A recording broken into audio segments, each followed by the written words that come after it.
Mr. Giménez. Thank you, Mr. Chairman. Mr. Everina, seeing that the Communist Chinese Party dictates that every company must have ties, must share their information with the PLA, would it be fair to say that Americans investing in any company in China are actually helping strengthen the People's Liberation Army?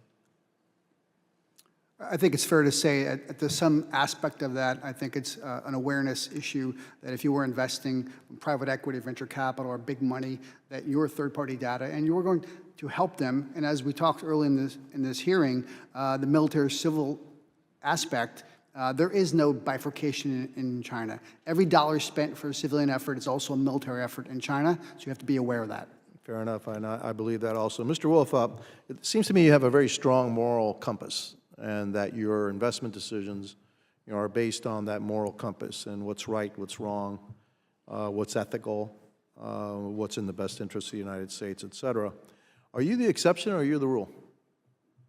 I'd like to think that there's a growing cohort of people that think that markets can exist with morality. So I hope we're one of many. Maybe one of them, but are you the exception or are you still the rule? Are you the rule or are you still the exception? I'd like to believe we're becoming the rule.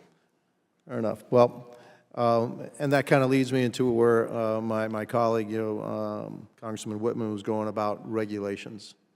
And I know that the American people have had a benefit from the cheap price of Chinese goods and et cetera.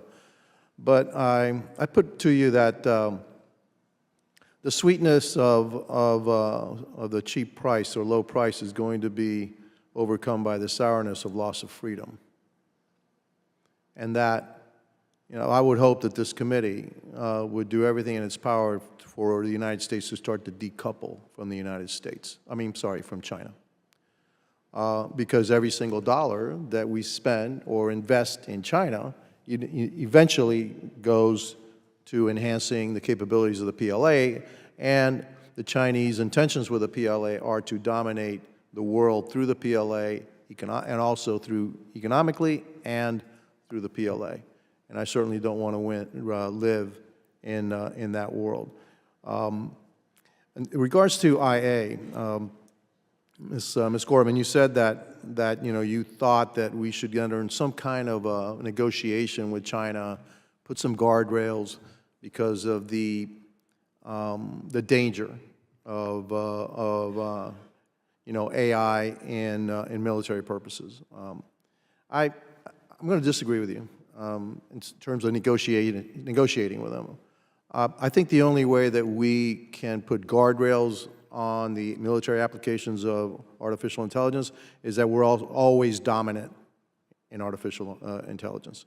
Because if we're not, that's the one way that we can deter the use of that for malevolent purposes by the CCP. If they ever get to be dominant in that area, I'm sorry, but I don't trust their intentions. What are your comments on that? I agree that competitiveness is certainly the first choice here and our option of first resort. I am skeptical of our ability to maintain such a sizable lead, such that the threat of autonomous weapons coming out of the PRC would be fully neutralized and fully deterrable. And that's why it isn't necessarily just about us going over to China and making these entreaties, but leading an international coalition to set the rules of the world on AI weapons.